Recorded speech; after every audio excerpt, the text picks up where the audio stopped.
स्वामी विवेकानंद जी जब विदेश की धरा पर पहुंचे और उनका ज्ञान देख करके वहां की गवर्नमेंट ने इनको दुनिया भर की डिग्रियां थमा दी और जब लेकर के चले विमान पे चढ़े, उन पन्नों को देखे, बोले विवेकानंद क्या तुम्हारा ज्ञान इतना सूक्ष्म और इतना छोटा हो गया कि विदेश की धरा से प्रमाण की आवश्यकता पड़ रही हो? नहीं नहीं, ये हमारी संस्कृति पे प्रश्न चिन्ह लग जाएगा। और उसी समय उन डिग्रियों के पन्नों को वहीं छोड़ आए सरकार। इसीलिए बाहर से कोई आता है या कोई जाता है तो पूछे भैया कहाँ से आए हो?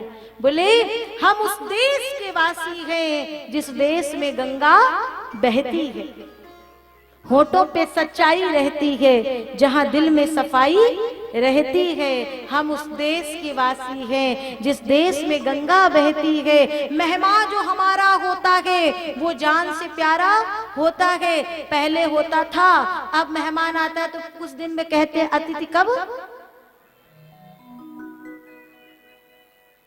अतिथि कब जाओगे?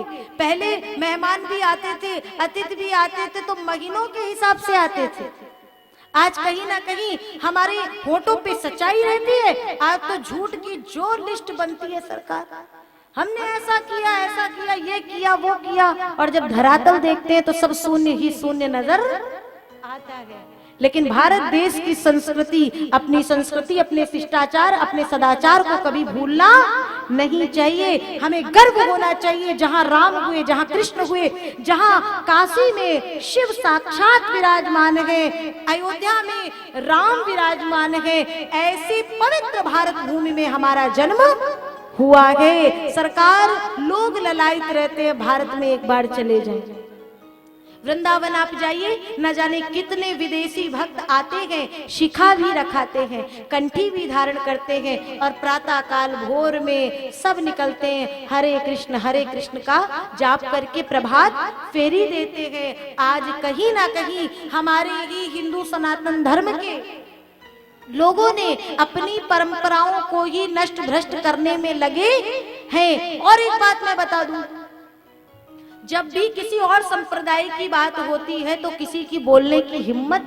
नहीं पड़ती है, और जब हिंदू सनातन धर्म की बात आती है तो ये हिंदू सनातन धर्म के ही लोग आकर के टीका टिप्पणी करने लगते हैं। उनसे मेरा कहना है कि तुमसे तो कुछ किए होता नहीं है, और जो कुछ करता है सरकार धर्म के लिए, उस पे आकर के आरोप प्रत्यारोप लगाने लगते हो। हम किसी को नहीं जानते, हम इतना जानते हैं कि हमारा सनातन धर्म सर्वोपरि था, सर्वोपरि है और सर्वोपरि रहेगा। इसमें किसी में इतनी शक्ति और इतना सामर्थ्य नहीं है जो इसमें प्रश्न चिन्ह लगा पाए। सरकार हमारे पिता को पिता कहने के लिए हमें बगल वाले से पूछना पड़े तो बड़ी शर्म और लाज की बात है सरकार। इसलिए भारत देश पे गर्व करो, और जो कोई कह दे फलाने ऐसा करते हैं क्या वो सही है, कह दो एकदम चुप हो जाओ। तुमको जो समझ आ रहा है भगवान का नाम ये सत्य है ना, तो बस इसको सत्य समझो। बाकी किसी आडंबर में पढ़ने की आवश्यकता नहीं है, किसी अंधविश्वास में पढ़ने की आवश्यकता नहीं है। हाँ, लेकिन इतना याद रखो कि सनातन धर्म है तो हम उसके पक्ष में हैं।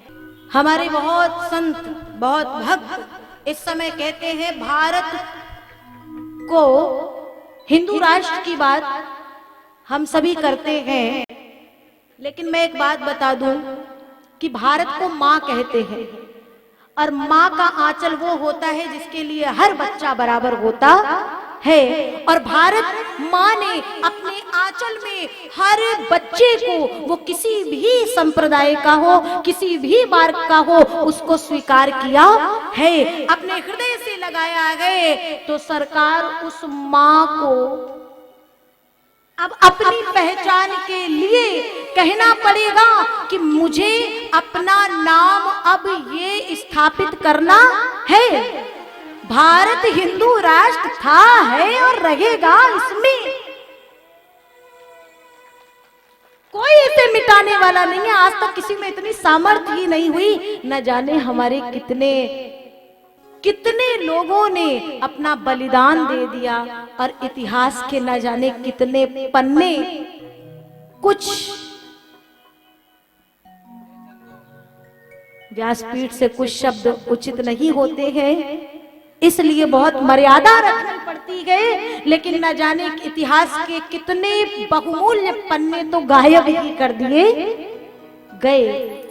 लेकिन हमारे लोगों के, हमारे पूर्वजों के बलिदानों को हम भूले नहीं हैं और ना भूल सकते हैं। आज भी भारत देश का हर मानव हर दूसरे मानव से उतना ही प्रेम करता है जितना वो अपने परिवार से करता है। और ये भारत देश की परंपरा है सरकार, इसलिए हमें गर्व है कि हम उस देश के वासी हैं जिस देश में गंगा बहती है।